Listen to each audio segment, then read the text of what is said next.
Selamat pagi, saatnya bersama Aletheia Voice, sebuah program yang membangun keberanian dan percaya diri siswa, informatif dan penuh inspiratif. Ajang menyampaikan pendapat, kreasi, dan ekspresi, dipandu oleh Bapak Ibu Guru yang berkompetensi di bidangnya. Selamat mengikuti. Bersama Aletheia, meraih prestasi gemilang.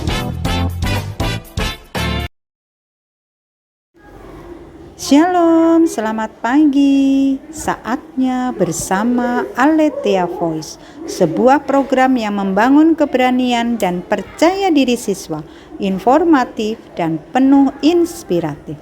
Ajang menyampaikan pendapat, kreasi, dan ekspresi. Bagaimana kabar kalian?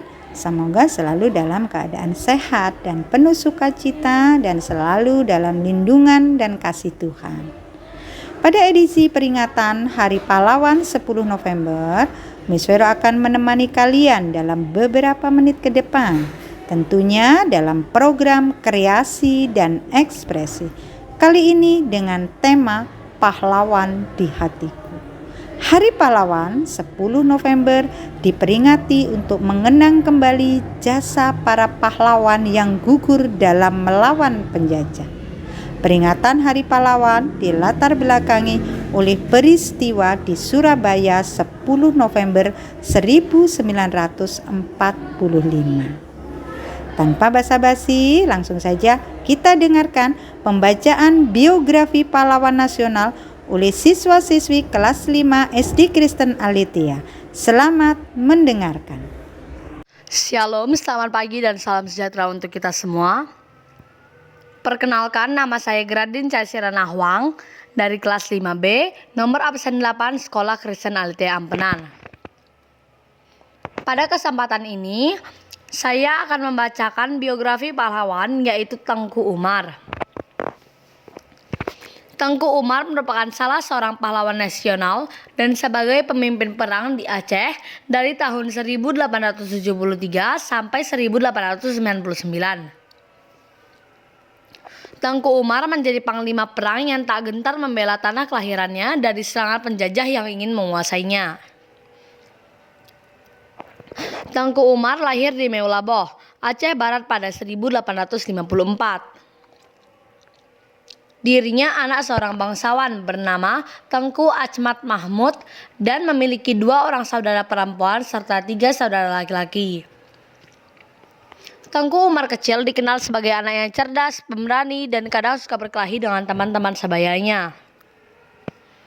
Dirinya juga dikenal memiliki sifat yang keras dan pantang menyerah dalam berbagai masalah.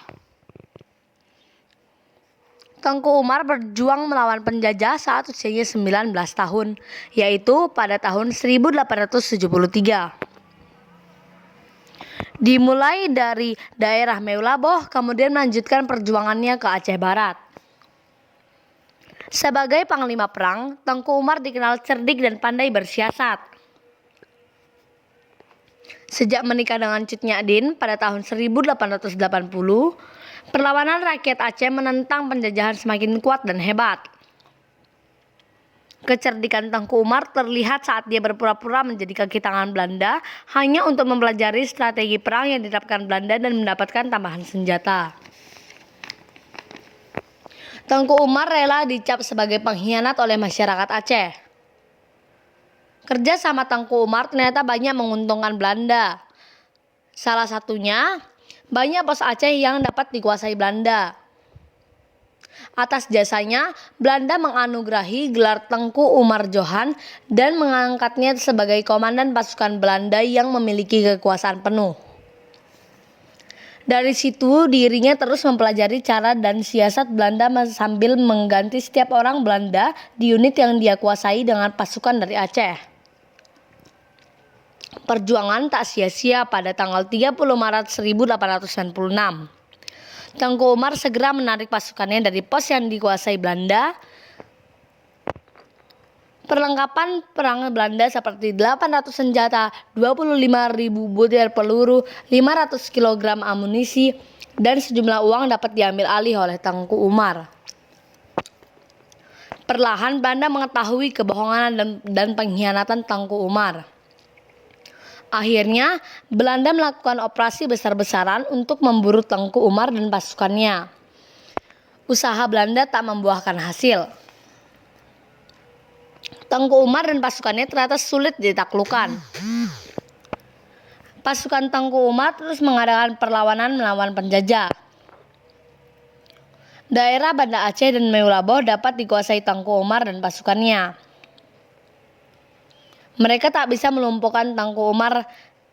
Jenderal Van Heut dari Belanda menggunakan cara licik untuk menangkap Tengku Umar. Jenderal Heut menyewa orang Aceh bernama Tengku Leuboh untuk memata-matai strategi Tengku Umar dan pasukannya.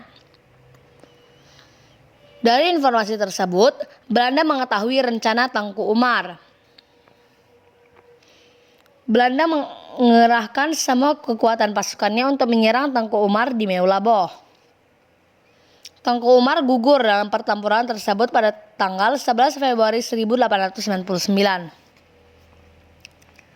Tengku Umar dalam membela bangsa dan negara menjadikannya sebagai salah satu pahlawan Indonesia.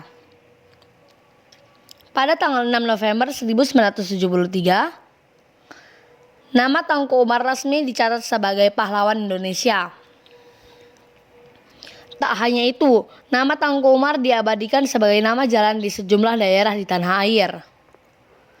Namanya juga diabadikan sebagai nama universitas di Meulaboh, Universitas Tengku Umar. Sekian dari saya, mohon maaf jika ada kesalahan kata. Terima kasih, salam sejahtera bagi kita semua. Wow, luar biasa, bagus sekali anak-anak. Tanpa terasa, waktu yang disediakan tinggal beberapa menit lagi. Ini berarti kita sudah berada di penghujung acara. Maka usai sudah Miss Vero menemani kalian dalam acara kreasi dan ekspresi. Saya, Miss Vero sebagai pembawa acara mohon undur diri.